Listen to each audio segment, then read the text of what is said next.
घनश्याम मिश्रा जी जुड़ गए हैं। पंडित जी, इस बार जो छठ है, खास करके जो चैती छठ की हम बात करते हैं, वो कब शुरुआत होगा, क्या विधान है और किस किस दिन कौन कौन सा मुहूर्त है? जो छठ महापर्व है यह आस्था का पर्व है और इसकी शुरुआत जो है चैत शुक्ल पक्ष चतुर्थी तिथि से होती है, जो कि 1 अप्रैल से इसकी शुरुआत होगी। 1 अप्रैल के दिन प्रातःकाल स्नान आदि करके निवृत्त होकर के शुद्ध भोजन करेंगे, जिसको नहाए खाए भी लोग बोलते हैं।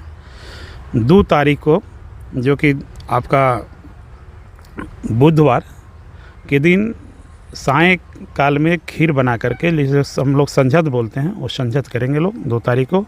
और 3 तारीख को प्रथम अर्घ होगा, यानी सायंकालीन अर्घ होगा। अच्छा, जो मेन छठ है? मेन छठ है 3 तारीख को जो कि गुरुवार को पड़ेगा आपका। और शुक्रवार के सुबह प्रातःकालीन अर्घ देने के बाद इस व्रत समाप्ति होगी। छठ की समाप्ति होगा।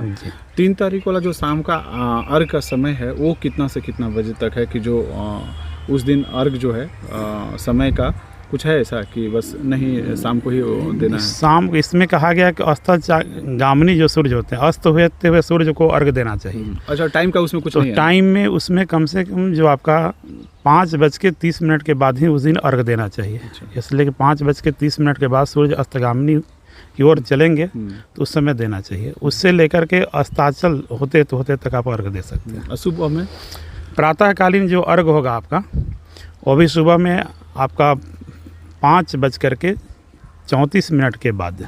मतलब 1 तारीख से 1 अप्रैल 2025 से शुरू होकर 3 तारीख तक ये छठ चलेगा जी ना?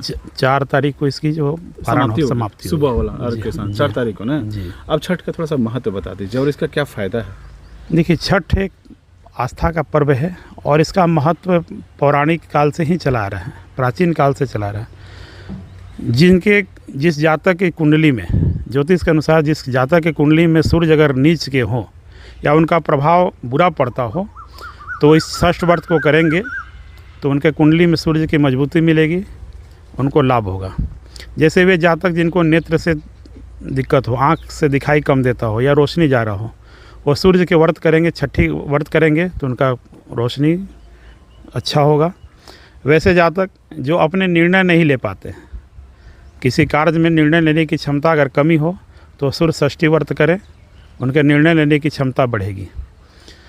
वैसे माता पिता जिनके पुत्र कहना अगर नहीं मानते हों या उनके कहने के अनुसार नहीं चलते हों, तो अगर वो इस व्रत को करेंगे तो उनका पुत्र उनको सपोर्ट करेंगे, उनके लायक चलेंगे।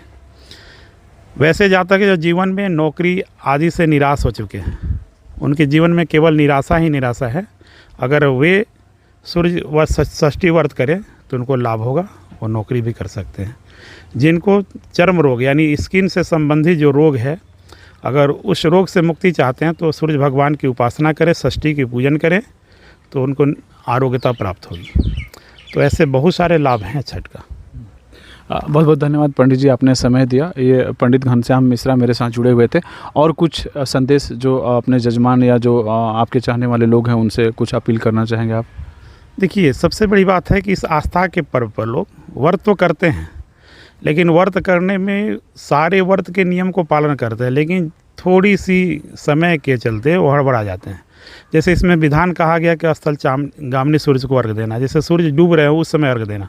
बहुत सारे ऐसे व्रती हैं जो कि समय से पहले व्रत अपना दे देते हैं, तो व्यर्थ का अर्घ है। आपके पास समय है तो जल में खड़ा होकर के सूर्य भगवान को अर्घ दीजिए, उनकी आराधना कीजिए। इसमें उपासना जो है महत्व है, उपासना का वैज्ञानिक महत्व भी है। अगर आप जैसे कि जल में खड़े हैं तो सूर्य से जो रोशनी आती है, तो उसकी जो किरणें हैं वो बिखर के आपके शरीर पर बैठती हैं। तो एक जो है एक प्रकार का वो इंद्रधनुष का निर्माण 7 रंग को है, और रंग प्रतिरोधक शक्ति आपको बिल्कुल आपके आरोग्यता प्राप्त करेगी। जो रंग की आपकी बहुत बड़ा महत्व है, खास करके नेत्र के लिए, ज्योति के लिए। जैसे हरा रंग बहुत महत्वपूर्ण है, तो और आपके जैसे शरीर में एनर्जी के लिए लाल रंग आदि, तो सातों रंग का प्रभाव आपको पड़ेगा। तो उस समय ज़रूर जल में खड़ा होकर के भगवान की आराधना करते हुए उनको अर्घ देना चाहिए। चलिए, बहुत बहुत धन्यवाद पंडित जी, आपने समय दिया। मौके मौके पर फिर हम पंडित घनश्याम मिश्रा को लेकर आएंगे जब इस तरह की टेक्निकली जानकारी की ज़रूरत होगी। बहुत बहुत धन्यवाद पंडित जी। चलिए, आपको भी और आपके दर्शकों को भी बहुत बहुत धन्यवाद, जो कि और हम प्रयास करेंगे कि हमारे आपके जो भी दर्शक हों उनको इसी तरह से मार्गदर्शन करते रहें। Thank you.